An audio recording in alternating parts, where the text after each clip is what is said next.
La population a de moins en moins envie de débattre. 68% des Français qui considèrent que la démocratie fonctionne mal. Mais qu'est-ce qui s'est passé avec les réseaux sociaux ? 44% des jeunes Français n'ont eu aucun rapport sexuel durant l'année. 10% des couples qui se marient aujourd'hui se sont rencontrés sur Internet.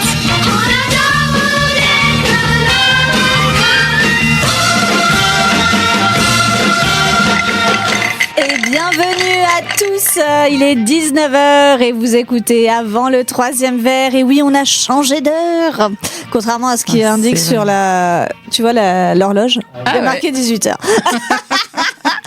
Mais nous, on est là, on est à l'heure et on est ravis de vous retrouver, les chers auditeurs. Donc, il y a moi, bonsoir, et il y a Morgane à mes côtés. Hello. Et il y a aussi Franck. Hello. Et notre grand absent du jour, mais qu'on embrasse très fort, notre Manu National.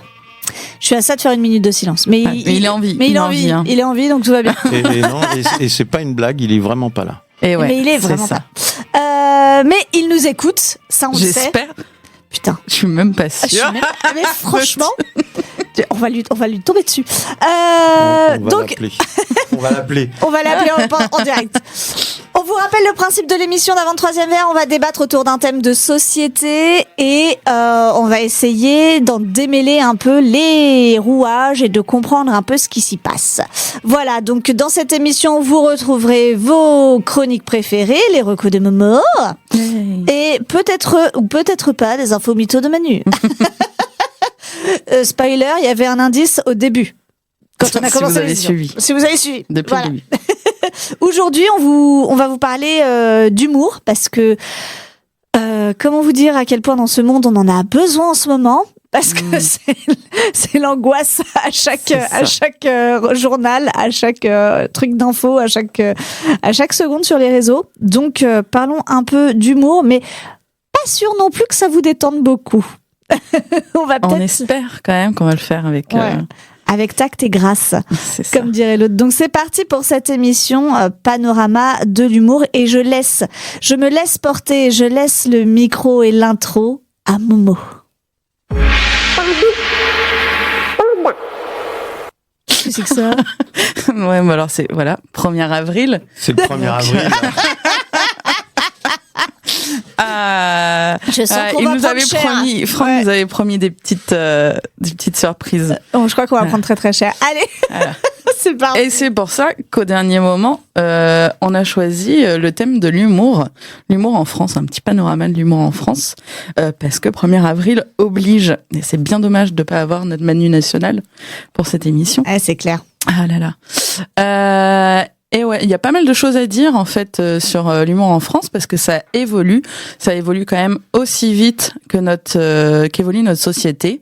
Il y a des nouveaux visages, des nouveaux formats, des nouvelles façons de faire rire, mais il y a aussi des nouvelles tensions parce que qu'est-ce qui est drôle, pour qui, jusqu'où on peut aller, est-ce qu'on rit des mêmes choses qu'il y a 20 ans. C'est ça. Donc on va essayer de répondre un peu à tout ça. Avec le sérieux qu'on nous connaît, c'est faux. Mais on va essayer. Et d'ailleurs, heureusement qu'on n'est pas si sérieux, parce qu'en fait, on rit moins qu'avant dans notre société. Mais non. Si, alors. Arrête. La tristesse. C'est terrible. La tristesse de l'info. Non mais c'est pour ça. Non mais on va essayer j'avais prévenu les auditeurs. J'avais dit.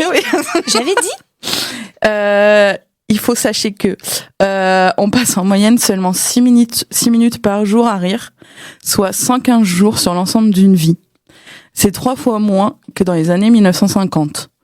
Alors bon, je sais pas d'où sort exactement la stat parce que c'est peu, 6 minutes. 6 minutes par jour, c'est peu, c'est archi peu. Ah, je sais pas, après si tu mets bout à bout, en vrai, je sais pas, j'ai l'impression je sais pas, quand journée. Tu fais du mais ça dure pas longtemps non plus, tu vois. Bah voilà, c'est ça. Mais en bon, vrai, 6 minutes, mais oui, t'as pas un fou rire tous les jours. Mais quand même, donc apparemment, bon, c'est pas hyper étonnant non plus. J'ai encore une fois vu l'état du monde. Bon, en ce moment, c'est un peu compliqué. Hein, c'est ça. Et donc, on va commencer avec une première partie de débat, un premier sujet. Est-ce que l'humour français s'est réinventé ces dernières années ?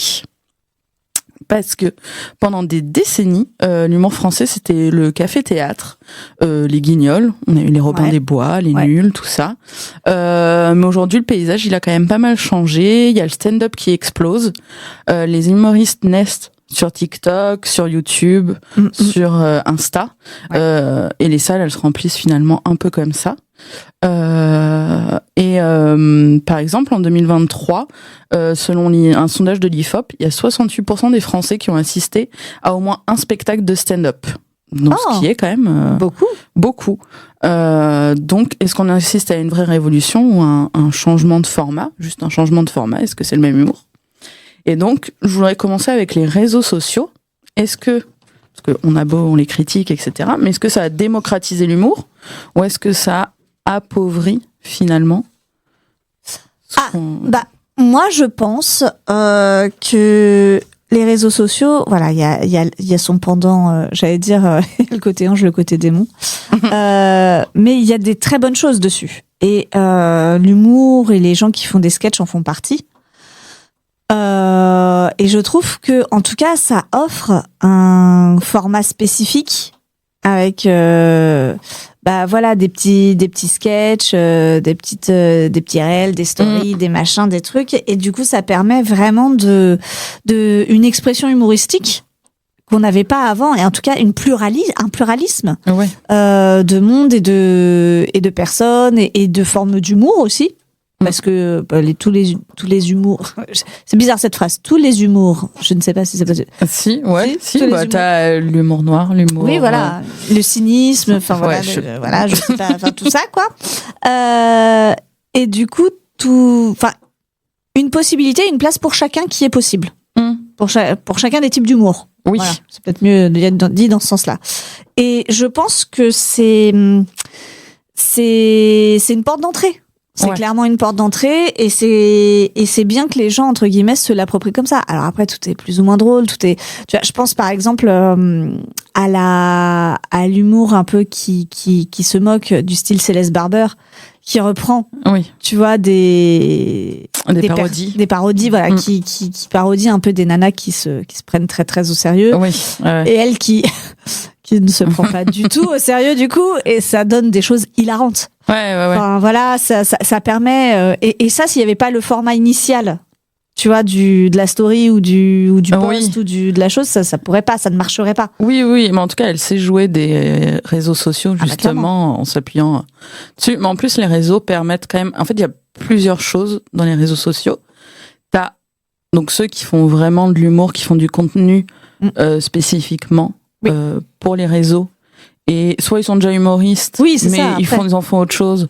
Soit, en fait, d'avoir fait, je pense par exemple à Laura Felpin, qui a commencé sur les réseaux, sur Insta, je crois, avec des petites vidéos, et qui finalement après s'est retrouvée à pouvoir faire son spectacle et à se retrouver sur scène en ayant commencé sur les réseaux. Soit après t'en as qui sont déjà qui sont déjà sur scène et qui font leur promo. Sur les réseaux. T'as les extraits aussi de spectacles où quand ils lynchent les gens du public aussi. Ah oui, ce genre de choses. Oui, il y a ça aussi qui. C'est deux façons entre guillemets. C'est soit une méthode de découverte. Très clairement, parce que les gens se destinent à ça. Soit ils deviennent drôles malgré eux. Je pense aussi au mec là qui est devenu hyper multimillionnaire, tu sais, qui faisait à chaque fois qu'il reprenait aussi des vidéos de gens qui arrivaient pas à faire des trucs, qui faisaient des trucs hyper compliqués, et lui il se contentait genre de déboucher la bouteille de lait et de faire c'est simple en fait. Ah oui, sans parler. Et sans parler. Je sais plus comment il s'appelle. Après il a signé avec des marques. Ouais, pour mais faire, il est devenu ultra riche. Ce truc vraiment la success story de ouf. Non mais enfin voilà, ça c'était très drôle par exemple, et je pense que c'était à la base humoristique, et qui voulait pas forcément faire son métier, mais pour lui ça a fonctionné parce que c'était peut-être un des premiers à faire ça. Peut-être, en tout cas, qui a eu, je ne sais pas pour quelle raison, autant de succès, mais il l'a eu. Et effectivement, un espace de promo, ça a toujours été. Les réseaux sont un espace de promo pour les humoristes déjà, entre guillemets, chevronnés. Bon, c'est moins intéressant. Moi, ce que je trouve intéressant, c'est quand l'humour surgit chez Monsieur Tout le Monde, tu vois. Je pense notamment à une nana, je sais plus son nom, qui explique des trucs hyper rigolos. Elle est allongée dans son lit. Elle mange souvent un truc, genre du fromage, à même le paquet ou des machins, en disant voilà, des vérités assez générales et politiques, et en disant, bah voilà, si c'est ça, et puis c'est tout. Et puis, et c'est extrêmement drôle parce que, et d'une, ce qu'elle dit, c'est une vérité. Et de deux, la mise en scène de comment elle dit les choses est extrêmement drôle. Oui, ça permet pas mal de choses en mise en scène aussi, finalement. Voilà, donc... Bon, je pense que, je sais pas si c'est très clair ce que je dis en fait. Je dis qu'il y a la forme qui sert le fond et le fond qui sert la forme en fait. Et sur les réseaux sociaux, t'as une pluralité vraiment de formats et de choses qui explosent. Comme il y a aussi une espèce de stand-up, il y a beaucoup de gens qui se parlent et qui vannent. Et qui effectivement font une espèce de stand-up de rue, mais qui se filment juste et voilà et qui postent. Oui. Ouais, ça marche aussi. Il y a plein de choses. Après, je sais pas si tous ces gens se destinent à devenir humoristes. Ouais, bah même s'il y a l'air d'avoir quand même une recrudescence de stand-uppers quand clair. même. Il y a eu quand même, je vais pas te chier tout là-dessus, mais il y a eu quand même la création d'une tonne de Comedy Club. Ouais. Parce que je pense que à l'époque, quand Jamel a fait le Jamel Comedy Club, il devait pas y en avoir. Enfin, c'était les cafés-théâtres, mais pas forcément les comedy clubs. Mais pas sous ce format-là, en fait. Ouais. Ça n'existait pas. Et il y avait qu'il y avait un vrai besoin. Et puis, effectivement, même si c'est inspiré du modèle un peu américain, les scènes françaises, entre guillemets, les cafés-théâtres, c'était peut-être un peu trop encore élitiste. C'était pas encore assez accessible. Il y a peut-être de ça, ouais. Et je pense que c'est à ça qu'ont servi les comedy clubs. C'est vraiment la démocratisation, effectivement, de l'humour pour toutes les classes sociales, quelles qu'elles soient, parce que c'est un type d'humour, parce que c'est un exercice très spécifique qui ne ressemble à aucun autre et qui est vraiment accessible et reconnu par tous. Donc ça, c'est très cool. C'est très très cool. On a des salles d'ailleurs de stand-up à Montreuil. C'est vrai? Ouais, il y en a il y a certains soirs de la semaine, il y a des bars qui se transforment en du coup, il y a des en sessions, comedy club entre guillemets, il y a des sessions effectivement où les gens viennent et je crois qu'il y a au moins 2 bars à Montreuil où c'est comme ça, voilà. On se renseignera, on ira. Oui, moi j'aime bien, enfin ça fait longtemps que je suis pas allée, mais j'en avais fait en anglais aussi, il y a le Oscar Café. Ouais. Je sais plus dans quel arrondissement, Grand Boulevard, je crois. Il fait des stand-up en anglais. Mais du coup, voilà, en tout cas, je ne sais pas si c'est un emprunt à la culture anglaise, américaine. Ouais. Mais ça fait du bien à l'humour français, en tout cas, qui est de rire déjà et qui est des gens qui essayent de faire rire. Et je pense qu'il y a beaucoup de messages aussi qui passent par l'humour. Et on en a foncièrement besoin, c'est-à-dire que tout art a pour moi une signification et quelque chose, et l'humour est un art. C'est difficile de faire rire, c'est compliqué. Donc oui, non mais c'est terrible. Oui. C'est plus compliqué de faire rire que de faire pleurer, je trouve. Parce qu'il faut le ton, le timing, il faut le truc, il faut le. Il faut savoir, on va voir après sur quoi on rit, avec qui on rit. Et donc là, on a vu pas mal. Donc il y a les réseaux sociaux qui ont un peu quand même réinventé l'humour, le type d'humour, des choses un peu plus instantané, beaucoup moins dans le personnage, parce qu'il y avait l'humour de personnage quand même beaucoup.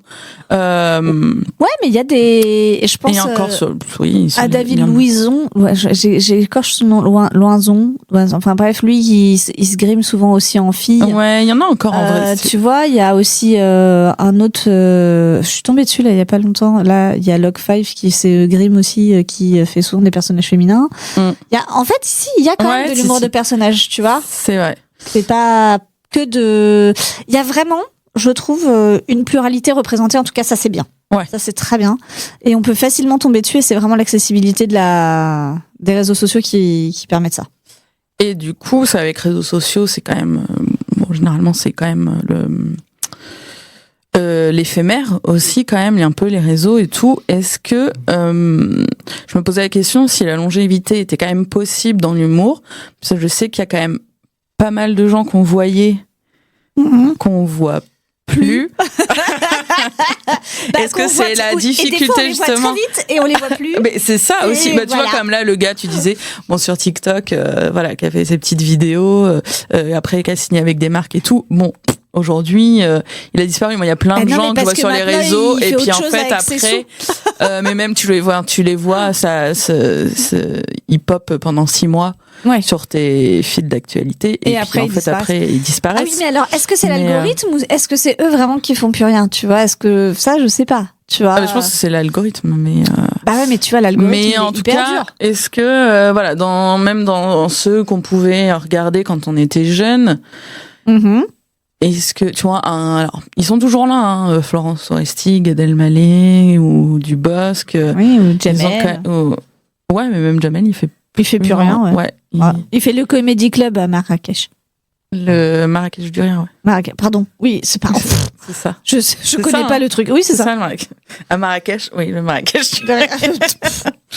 Pardon. Mais pour certains, Bigard, on l'a vu Oh mon Dieu, disparaître, mais non, par mais exemple. ça, c'est une très Mais bonne chose. voilà, on est d'accord. Est-ce que c'est voilà Pitié. il y a quand même on le verra aussi dans la deuxième partie du débat, mais voilà, est-ce que il faut quand même être en phase avec la société, avec la. Peut-être que maintenant, le fait de durer et le fait d'émerger, c'est peut-être plus facile. Le fait de durer devient plus dur parce que Ouais. effectivement, il y a une émergence constante de nouveaux ça. talents en permanence. Et donc, effectivement, pour tirer son épingle du jeu, t'as vraiment intérêt à être, je pense, très bon et à bien t'entourer. Je pense que c'est et à beaucoup travailler. Ça, c'est toujours pareil. Mais oui, je pense que la chute, du coup, est d'autant plus rapide. En tout cas, la disparition. Ouais, c'est ça. Après, je pense aussi qu'on a la vision un peu, j'ai la vision un peu parisienne, parce qu'en fait, les artistes souvent après ils partent en tournée, en fait, sur ils des vont roder leur tournées spectacle pendant et, 2 ans, ouais. ils vont en province. Et tu vois, je sais plus, je voyais Paul Mirabel la dernière fois sur une vidéo et qui disait oui, il a fait 2 ans, je crois, de tournée à droite à gauche. Avant de revenir avec son spectacle. Ouais, c'est ça. Bah écoute. Donc en fait, je pense qu'il y a de ça aussi. En fait, c'est que oui, c'est pas forcément l'absence des réseaux qui fait que. Oui, que ça. C'est pas qu'il se passe rien. Ouais, c'est ça. C'est ça. Bah du coup, on va enchaîner avec un morceau de musique. On reviendra pour en reparler après. Et on reviendra aussi avec tes recos, Momo. Yes. Mais avant tout, la pause musicale. Radio M, l'essentiel de la musique.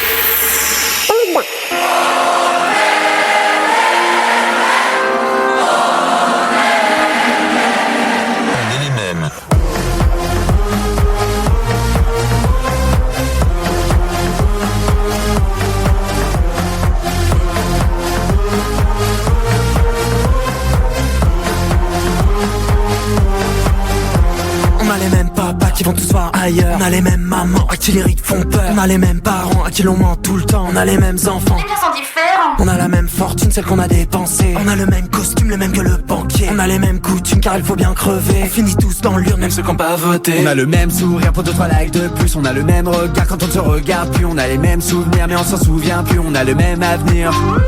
On croit qu'on est tout seul quand on est 8 milliards. On croit que le bonheur coûte 1 million de $. On croira tous en Dieu quand il sera trop tard. On croit que la fin du monde Juste un canular.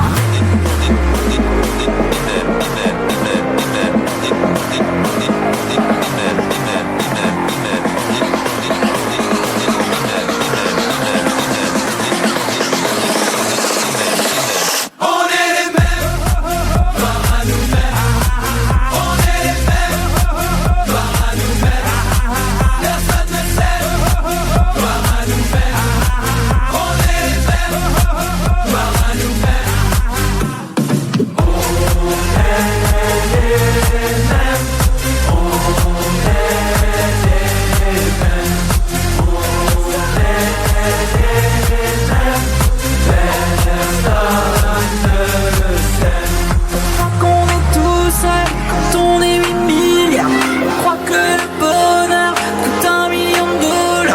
On croira tous en Dieu quand il sera trop tard. On croit que la fin du monde est juste un canular. On a tous la FOMO, c'est pour ça qu'on dort. Plus on mate les mêmes pornos, c'est pour ça qu'on baisse. Plus on aime tous être solo, sauf quand ça capte. Plus on aime tous les homos, sauf quand on les aime. Plus on peut être différent, mais on a la même vie. On veut tout comme avant, car on n'a pas d'avis. On a tous fait semblant à la fin d'avoir joué. On voulait tous dire non, mais on a tous dit On a les mêmes amis et donc les mêmes problèmes. On a les mêmes ennemis car l'ennemi c'est nous-mêmes. On a les mêmes soucis qu'on s'en va en DM. On a les mêmes habits, on a les mêmes vacances de famille qu'on rejette. On a la même enfance que putain on regrette. fêtes, on a les mêmes week-ends, les mêmes en fait, plus les mêmes, bien promis demain j'arrête.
Gloire à nous-mêmes. On est les mêmes. Et oui, parce qu'on est tous les mêmes. Oui. J'adore cette chanson. Je remercie infiniment le groupe Bagarre d'être le Bagarre, mais d'être plus parce qu'ils sont plus, mais d'avoir été vrai. Bagarre. Voilà, car nous sommes Bagarre. Je t'en prie, Momo, c'est l'heure de tes recos. Ah, mais c'est pas... Mais Pandi Panda, t'es sérieux? Pandi Panda. Ouais, je comprends pas ce truc. Voilà, faut savoir que oui, Franck nous fait des petites blagues. Non mais attends, j'attends le prochain. Ouais. Aussi en off, il nous annonce les mauvais temps. Oui, ouais. Merci. Ouais. Bravo. On t'écoute, Momo. Bon, alors j'étais pas tout à fait inspirée et finalement je me suis dit. Revenons aux bases, les bases, le féminisme. Il y a toujours un truc intéressant à recommander. Donc ma première reco, donc ça va être le fil rouge des recos. La première reco, c'est les éditions La Meute. Ouais. Je sais pas si tu connais. Ouais. Petite maison qui a été créée l'année dernière, en 2025, par Lorraine Selle-Delaveau. Il y a quelques titres déjà à son catalogue, et notamment la collection Permis de déconstruire, qui sont des textes courts et percutants, écrits par des journalistes, historiennes, sociologues, pour démonter une à une ces phrases qu'on veut plus entendre aujourd'hui. Et donc, c'est bien que des autrices qui sont publiées. Et en fait, on a vraiment un petit livre objet. Bon là, j'en ai un que je suis en train de lire en ce moment parce que on a, si vous voulez, c'est des vraiment ils sont pas très gros. Hein. Là, on est sur des ouvrages d'une centaine de pages et on a un rabat à la fin qui peut se refermer sur l'avant. Le livre est un bel objet. Voilà, qui se referme en fait sur le plat 1 de la couverture. Et sur le plat 1, vous avez un petit sticker que vous pouvez enlever. Vous mettez le rabat et là vous scotchez et comme ça on voit plus le titre ni rien et vous pouvez offrir le bouquin à vos mascus préférés sans qu'ils sachent tout de suite ce que c'est. Et voilà. Et pour les déconstruire petit à petit. Quelle bonne idée! Je vais vous donner quand même quelques titres parce que moi je trouve très chouette. Donc moi je suis en train de lire en ce moment Elles vont finir seules avec leur chat. Mais vous pouvez trouver en 2025 il y a eu Pas tous les hommes quand même. Oui. Il y a eu pas mal. Il faut faire confiance à la justice. Ouf, oui. Il y a Tu vas pas chialer comme une gonzesse. Mon préféré. Et en 2026, il y a eu Tu nuis à la cause, qui est écrit par Sandrine Rousseau. D'ailleurs, il y a qui va sortir C'est parce que t'es pas encore tombé sur le bon. Oh là là. Hâte de le lire. Il y a Toi t'es pas comme les autres filles. Un classique merci. Aussi. Voilà, donc franchement des petits bouquins très chouettes. Là, ils vont sortir un peu d'autres choses hors collection. Ils étaient d'ailleurs, la maison, elle était d'ailleurs nommée au trophée de l'édition dans la catégorie petite maison. Ah ouais. Les résultats étaient hier ou avant-hier, le 30, donc avant-hier. Finalement, c'est la maison Les Fourmis Rouges qui aura eu le trophée, mais chouette maison d'album jeunesse aussi, qui a publié notamment Poisson Fesse. Voilà, mais mais plein d'autres choses. Je l'ai. J'adore Poisson Fesse. Évidemment. L'actrice était en dédicace à la maison, à la librairie Folie d'Ancre à Montreuil il y a 2 semaines. Pardon, j'ai loupé ça. Moi j'avais très envie d'y aller. Ouais. Donc voilà pour ma première petite reco Merci, féministe. sympa. Les Et éditions de La Meute, c'est ça? Ouais, les éditions La Meute. La voilà, Meute. des textes très courts, engagés, pour déconstruire des petites phrases à la con qu'on a tendance à entendre encore aujourd'hui. C'est de la petite autodéfense intellectuelle féministe. C'est ça. Non, mais on en a besoin. Justement, une deuxième artiste, une deuxième reco, c'est une artiste vitrailliste, donc qui fait des vitraux, Vitraux Tiffany. Donc une artiste féministe engagée, parce qu'elle le dit elle-même sur son Insta. Elle fait de l'artisanat spicy engagé. Alors spicy, je m'explique, parce que elle fait des vitraux paires de fesses, des seins, elle fait des gens qui s'embrassent, elle fait des clitos, elle fait des vulves, etc. Plein d'autres choses comme ça, assez drôles. Super chouette. Et que ce soit des commandes de ses clients ou des projets perso. Et ça revient hyper à la mode, les vitraux. Mais oui, non mais de ouf. Voilà. Donc mon rêve, c'est un peu de me prendre une demi-journée de cours ou une journée de cours avec elle pour tester les vitraux. Parce que j'ai trop envie d'essayer. Ça a l'air trop satisfaisant de faire des petites soudures, la découpe du verre, tout ça. J'ai un collègue de boulot qui s'y est mis. Voilà. Comme je comprends. Et voilà. Et elle est engagée parce que par exemple, elle a fait toute une collection en l'honneur des travailleurs et travailleuses du sexe, avec une partie des revenus qui était pour une asso qui soutient leurs droits. Très bien. Ou encore pour le Positif Festival. Donc elle a fait toute une collection. Le Positif Festival, c'est un nouveau festival qui lutte contre la sérophobie. Donc voilà. Donc engagée, qui fait des trucs trop chouettes. Son Insta, c'est Tue l'amour. T-U-E et l'amour. Et donc voilà, une petite reco aussi. Merci Momo. Artisanat. Bah écoute, un jour peut-être, qui sait, on mettra un vitrail dans notre maison de cette madame. Mais oui, j'aimerais bien. On soutiendra la cause comme ça. Merci beaucoup. Ça fait du bien d'avoir ce petit reco féministe. Comme tu dis, c'est une valeur refuge, c'est une valeur qui fonctionne. C'est ça. On est d'accord. Il en faut toujours. Et nous voici repartis pour la deuxième partie de notre sujet sur l'humour.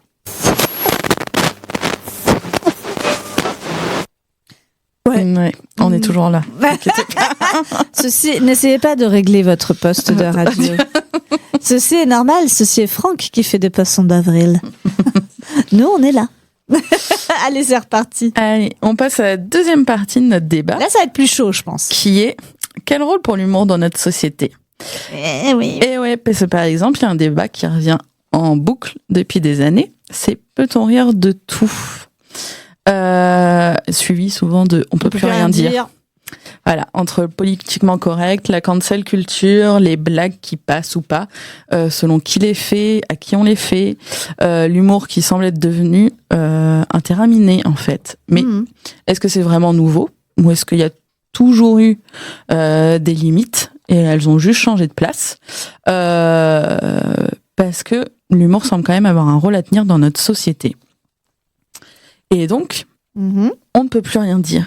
Est-ce vraiment une censure ou finalement un progrès? Moi, j'ai ma petite idée. Mais il y a, par exemple, 62% des Français qui considèrent qu'on ne peut plus rien dire, on ne peut plus rire de tout, ce qui n'est pas pareil. 62% qui considèrent qu'on ne peut plus rire de tout en France aujourd'hui. Alors, j'ai une spoiler alerte pour ces gens qui pensent qu'on ne peut plus rire de tout en France en 2026, gna gna gna. C'est faux. Oui. Les blagues drôles, c'est des blagues drôles. Les blagues pas drôles, c'est des blagues pas drôles. C'est comme ça a toujours été. Soit t'es antifasciste, soit t'es fasciste. Enfin, il y a pas de truc machin. Tu vois, il y a pas d'entre-deux. Soit la blague elle est drôle, soit elle est pas drôle.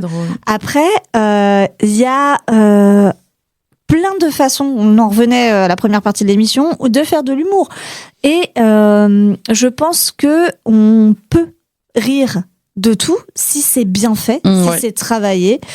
On peut rire vraiment de tous les sujets, on peut rire de vraiment, enfin voilà, je pense que il suffit juste que la blague soit suffisamment intelligente et travaillée. Parce que non, je sais plus quel humoriste d'extrême droite disait que imiter des accents c'est rigolo. Non. Alors ça c'est la blague pas drôle. Ça voilà, non, ça c'est pas rigolo.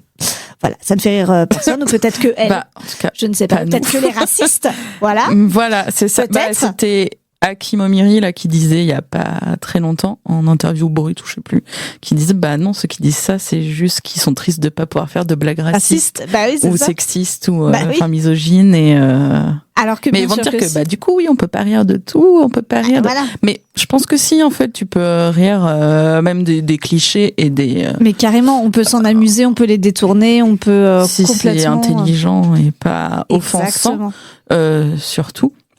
Ben oui. Donc je pense que les gens qui disent ça, c'est des gens et d'une qui font du mauvais humour, ils sont pas très doués. Ils sont pas drôles.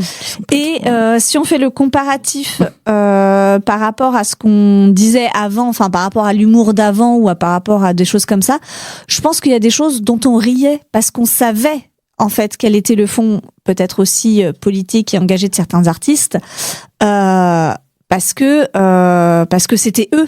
Et parce que c'était fait, à leur façon, intelligemment. Moi, je repense souvent à un sketch des Inconnus, à plusieurs d'ailleurs même, qui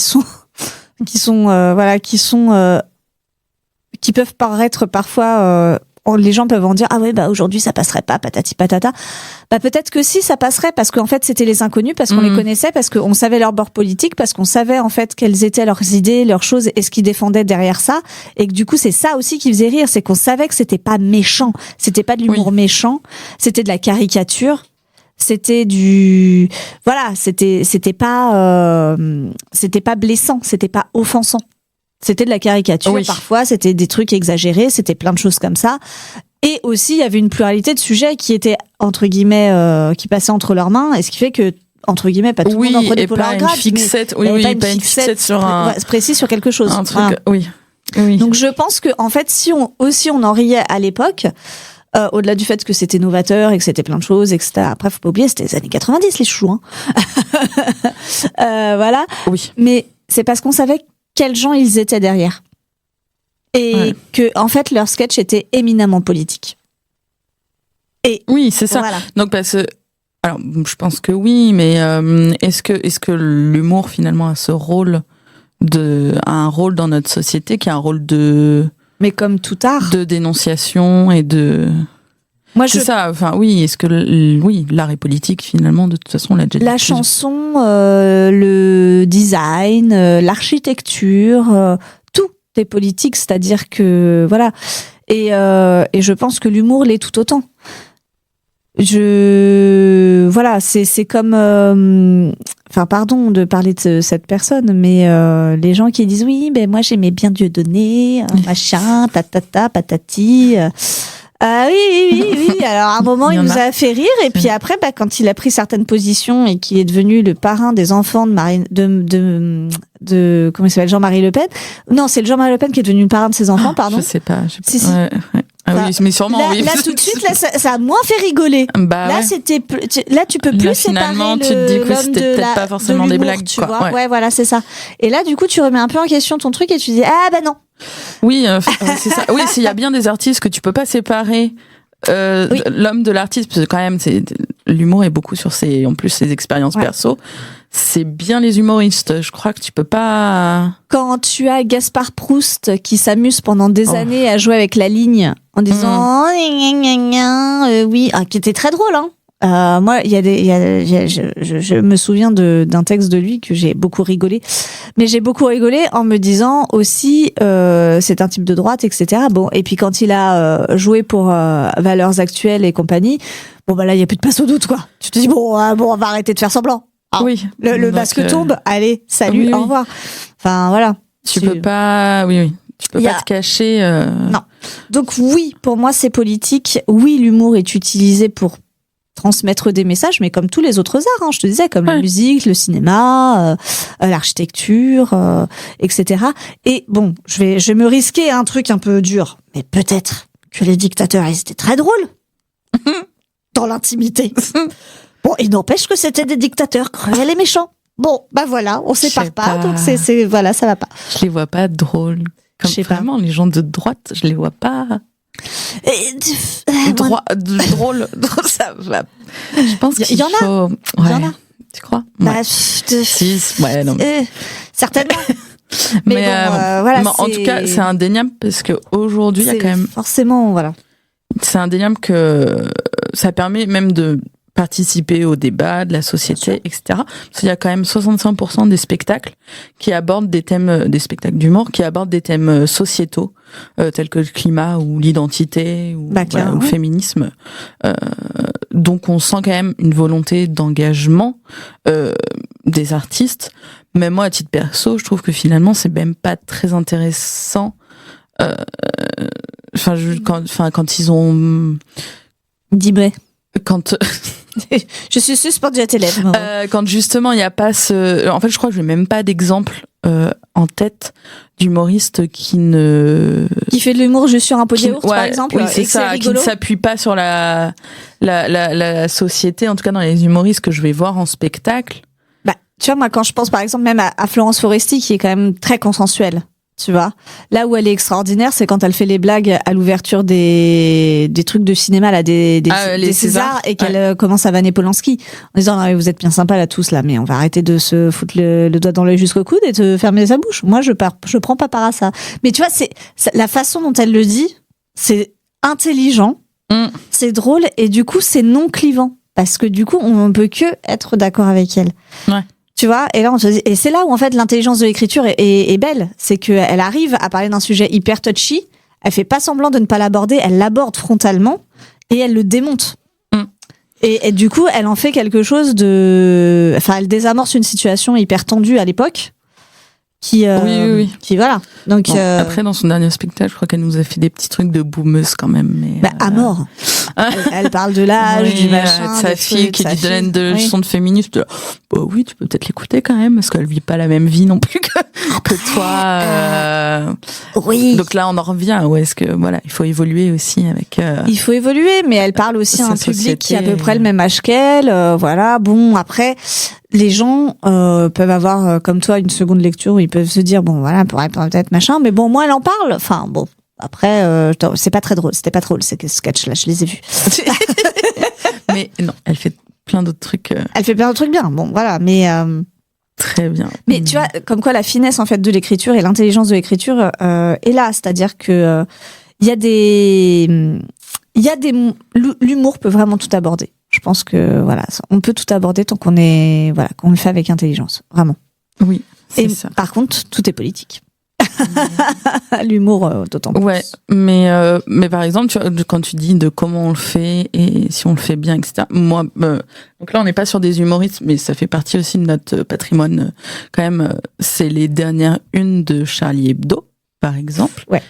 Il y en a eu quand même plusieurs dernièrement qui ont été quand même oui, très problématiques. Là en fait t'as beau parler de liberté d'expression et ça on est d'accord, mais la façon de faire où t'as pas du tout de dénonciation dans leur une. Donc quand par exemple ils parlent, il y avait eu la une sur les incendies à Crans-Montana, il y a eu la une sur la mort de Loana, où il y avait eu sur Gisèle Pellico, où t'es là. Mais les gars, en fait, si vous voulez faire de l'humour piquant, satirique, dénoncer des trucs. Et en fait, c'est ça, quand t'as pas de... J'ai l'impression que t'as pas de message, t'as pas de dénonciation. En fait, se moquer et pour se moquer... ça marche pas. Je suis d'accord avec toi, c'était raté. Ça me touche plus. Enfin, moi j'ai trouvé ça clairement raté. J'étais genre putain, mais ils sont encore à côté de leur pompe, ceux-là, c'est pas possible. Effectivement, un peu comme des boomers qui te parlent de trucs, tu fais non. Et puis non. Et puis comme tu dis, l'humour sans message. Après, il peut y avoir un message derrière un pot de yaourt, mais il faut trouver un message. Oui, ça. Parce qu'après, il y a des humoristes qui racontent leur vie. L'autre jour, j'ai fait ça, machin et tout.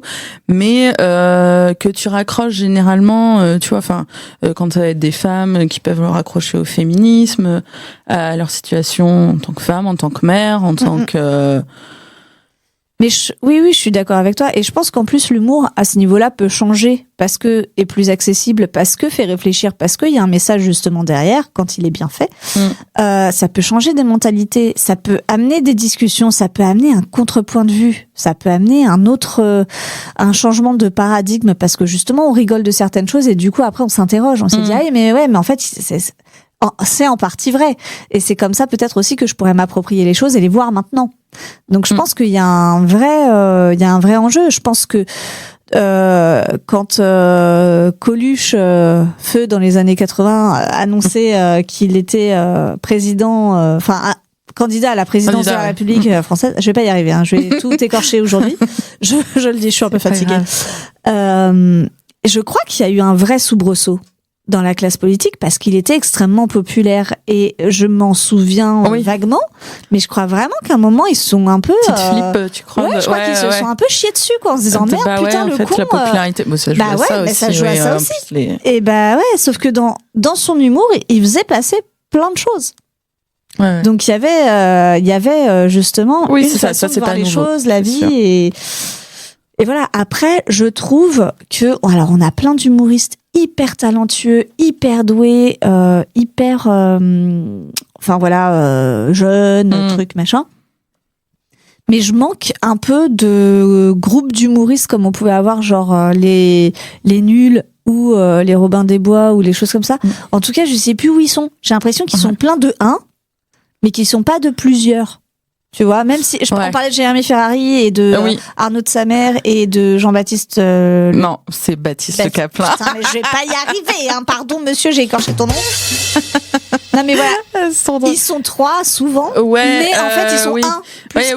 Oui. Là, ils ont fait une tournée exceptionnellement. On en parlera dans la 3e partie un peu de justement ce qui nous fait rire, ce qui nous manque dans l'humour ou ce qui Et on se donnait des petites recos. Pause musicale. Radio M. L'essentiel de la musique.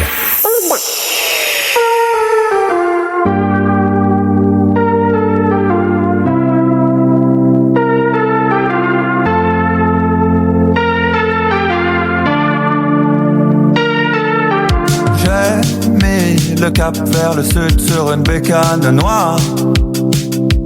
Soir tranquille, je suis sous tes radars. Quitte-moi, vite me dit cette fille de taré. Ou aime-moi, mieux c'est pas la mer à boire. Et tu découvres en vrai que vivre à deux ça rend taré.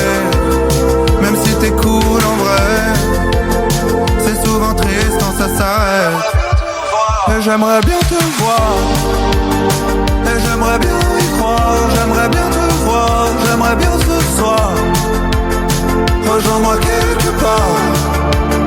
Et si c'est pas ce soir, rejoins-moi dans quelques années. J'attendrai sans y croire. Je serai quelque part.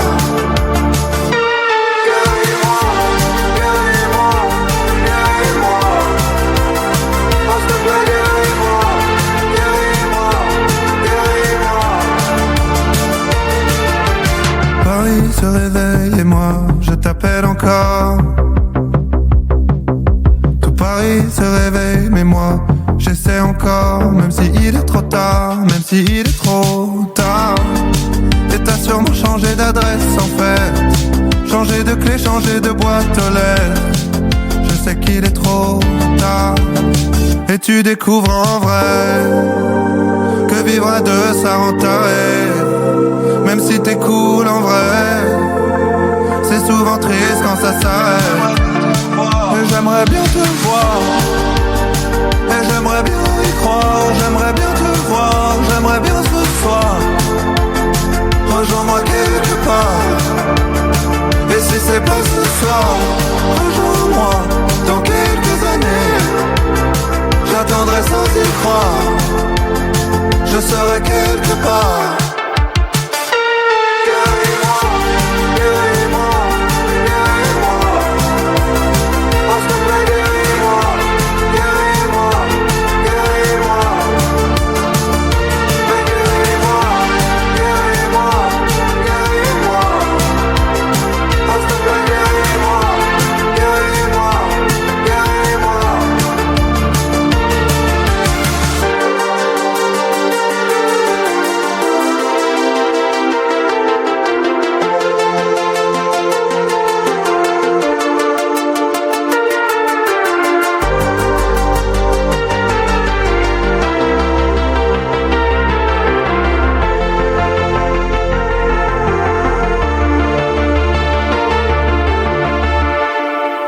C'était bien ça. C'était quoi ça? C'était Arca M dans quelques années. Je crois que c'est 2 frères, des jumeaux, qui chantent, que j'ai découvert il y a pas si longtemps, mais ils commencent tout juste. Enfin, ils n'ont pas sorti grand chose. Bah ouais, c'est très sympa, je vous recommande. Puis Radio Ems, comme ça, peut aider les nouveaux comme d'hab, talents à émerger. 2025, le titre.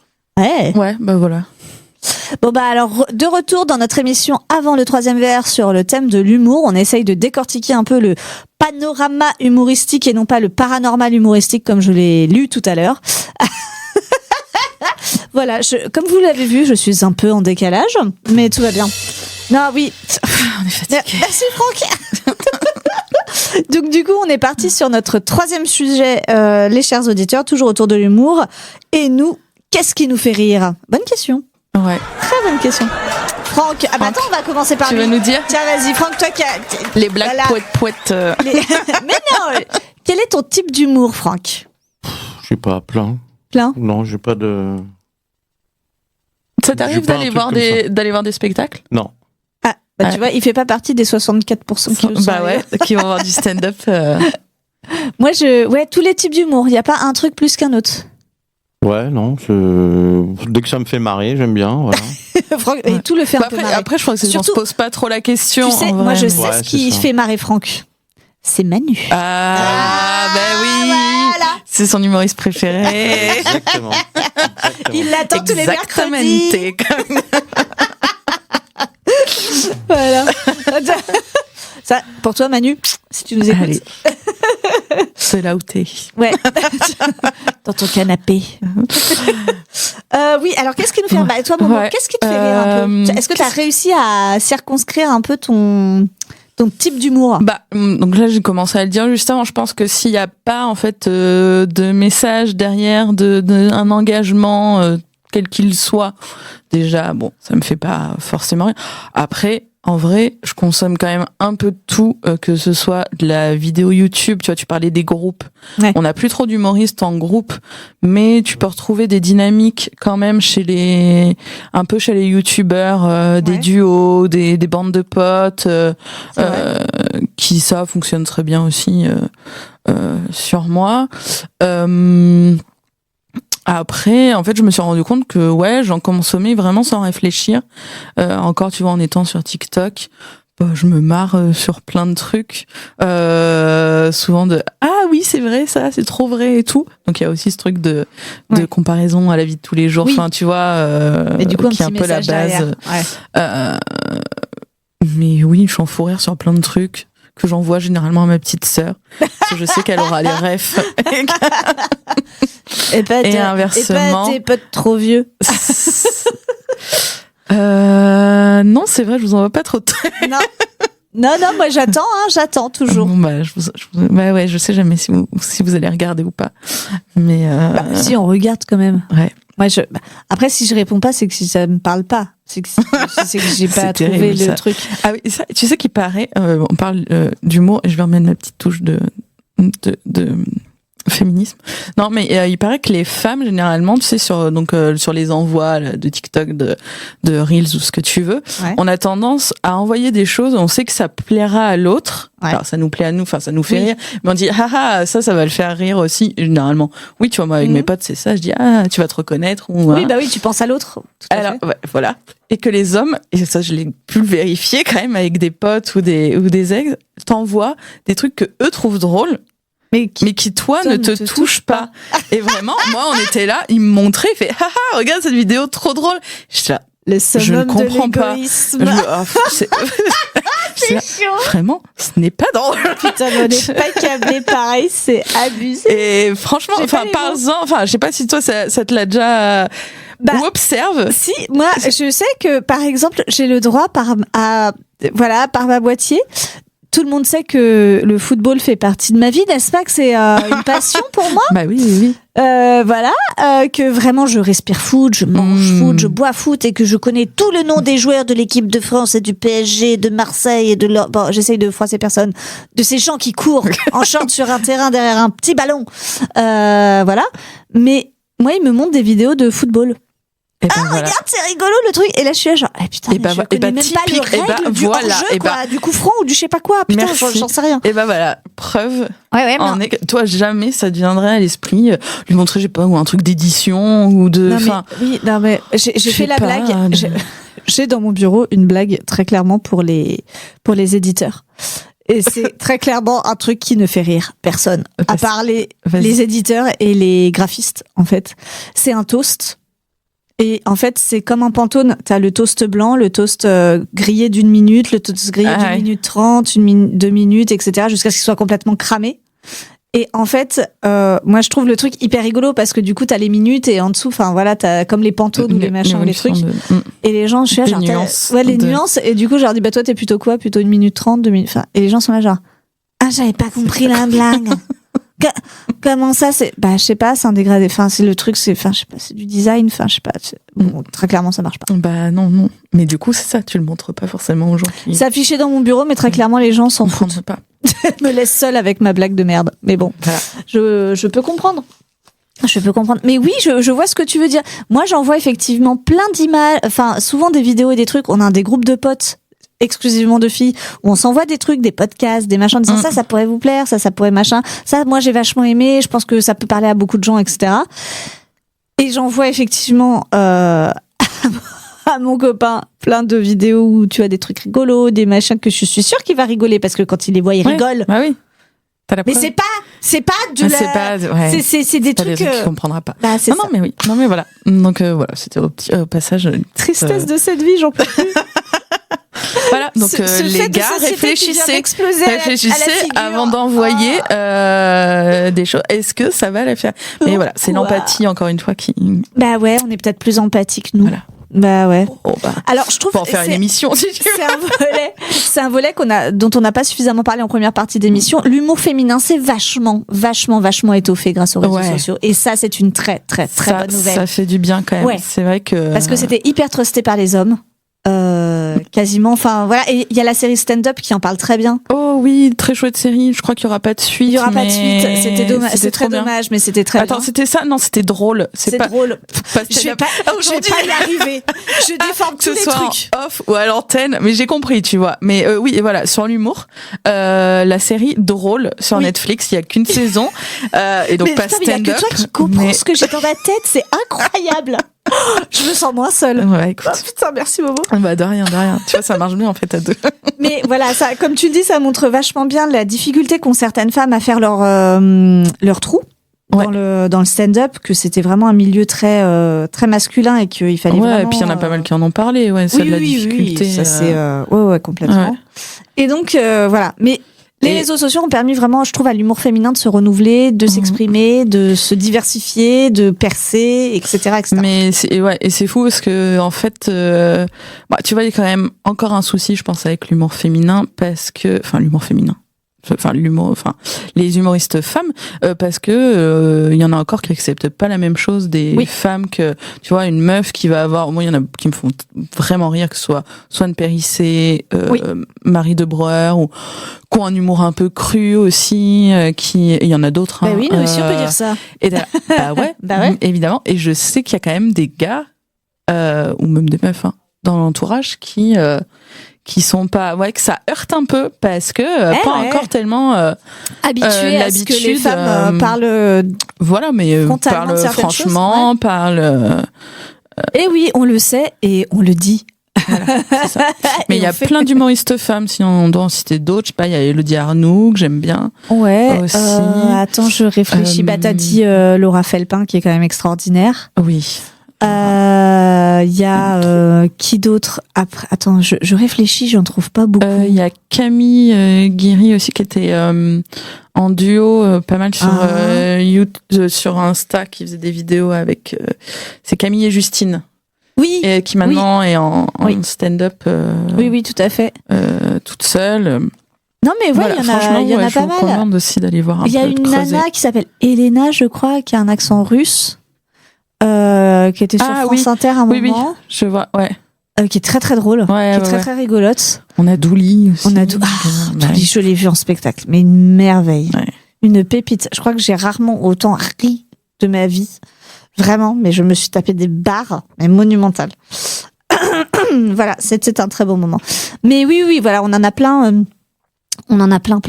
Bah, il y a Blanche Gardin aussi. Ce serait bien qu'on parle aussi un peu d'elle, vu qu'elle a été cancel par le métier. Ouais. Mais elle est toujours là, les gars. C'est ça. Non, franchement, c'est terrible. Et elle avait vraiment une forme d'humour vraiment, effectivement, très spécifique qui lui appartenait qu'à elle, mais qui était extrêmement juste et qui était extrêmement, importante. Parce que justement, un message. Oui, bah c'est ça, clairement. Et qui, je pense, au moment où elle l'a fait, était pas si répandue. En tout cas, enfin, pour les femmes, elle a, je pense, ouvert un autre truc aussi. Ouais, carrément. Parce qu'en effet, avant, on avait eu Muriel Robin, Anne Romanoff et Florence Foresti, quoi, je pense. Et encore, Robin et Romanoff sont plus de la même époque que Foresti. Il y a encore un gap, quoi. Mais c'est vrai qu'il nous en manquait. Il y avait des trous entre les deux. Hein. Ouais, non, mais c'est ça. Ouais. Donc, et elle parle de plein de choses, tu vois. Elle parle pas que de problèmes de meufs et de. C'est clair. Et encore, bon, ça fait du bien qu'on en parle aussi un petit peu, parce que bon. Eh ben, écoute, c'est pas ça qui va boucher le trou du cul des hommes. Hein, ça leur fera plaisir. Moi, en tout cas, ce que j'aime bien, aussi, c'est l'humour cru, comme tu le disais, l'humour potache, l'humour un peu inattendu, un peu. C'est un peu dur à dire, mais par exemple, voilà, quelqu'un qui va glisser, ça me fait rigoler. C'est exactement l'exemple que j'allais dire. C'est horrible à dire, mais bon, j'avoue, je ris. Alors, ça me faisait pas rire avant. Et alors maintenant, j'avoue, je suis assez. Premier réflexe, c'est que tu dis à la personne, fais ça va, mais tu t'es déjà en train de rigoler en fait. T'as et l'empathie et le rire qui viennent en même temps. Tu vois. C'est compliqué. C'est compliqué, mais franchement, il y a des trucs. Des fois, tu pannes tellement. Enfin, voilà. Mais après, l'humour un peu potache, moi, ça a toujours marché sur moi. Hein. Moi, j'ai toujours dit, ma blague préférée, c'est tire mon doigt. Tu vois. Enfin bon. Oui, je l'ai beaucoup faite. Et oui, c'est pas réservé qu'aux hommes, voilà. Mais ouais, je sais, Franck. Non, mais c'est pas toujours évident d'être mon ami. Oui. J'ai pas dit. Hein. Non, non. Non, mais c'est vrai que là, on a parlé, voilà, d'engagement, de messages, en vrai, une bonne blague potache de temps en temps. Moi, ça fait du bien. Non, mais oui. Et aller voir des spectacles. Moi, je fais partie des 64% de personnes qui vont au spectacle de temps en temps, qui ont la chance d'y aller, je précise. Et je me souviens d'avoir vu 3 spectacles qui m'ont absolument époustouflé, un peu en mode effectivement one man show.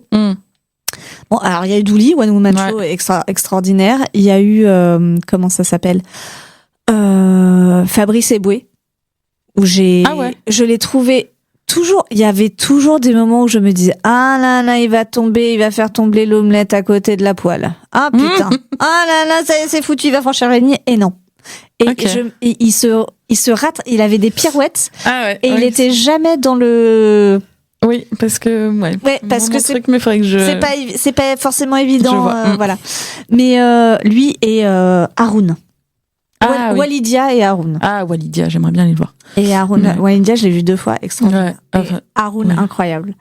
Vraiment, mon dernier spectacle, c'était lui et j'ai beaucoup aimé. Voilà. Mais il y a aussi plein, de soirées gratuites, de petits festivals pas chers et tout. Enfin, l'humour reste quand même accessible encore.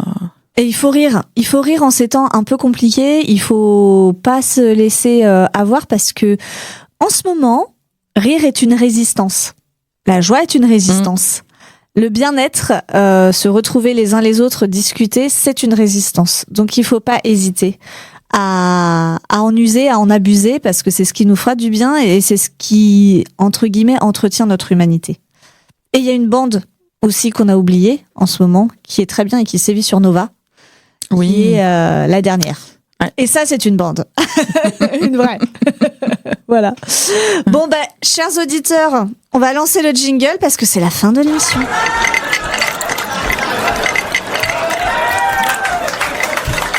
Merci tout spécial à Momo qui a réussi à monter cette émission en un temps record parce que très clairement j'étais en dehors des clous, ça s'est un peu entendu. Merci. Non, 1000 fois. Non, mais on a géré. Merci à toi.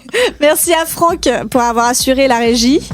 Merci à Manu. On pense fort à lui. Voilà, que tu n'as pas été là, mais tu étais dans nos cœurs. On lui enlèvera du temps pour la prochaine émission, par contre. Et ouais, parce que à chaque absence, par contre, moins 30 secondes. Et oui. C'est pour toi, mon Manu. Ah non, mais c'est pas vrai. En tout cas, chers auditeurs, si jamais c'est audible, on vous remercie d'écouter avant le 3e verre. On vous remercie d'être aux côtés de Radio Ems, qui est une radio locale et qui est à vos côtés tous les jours. Merci beaucoup. Bisous.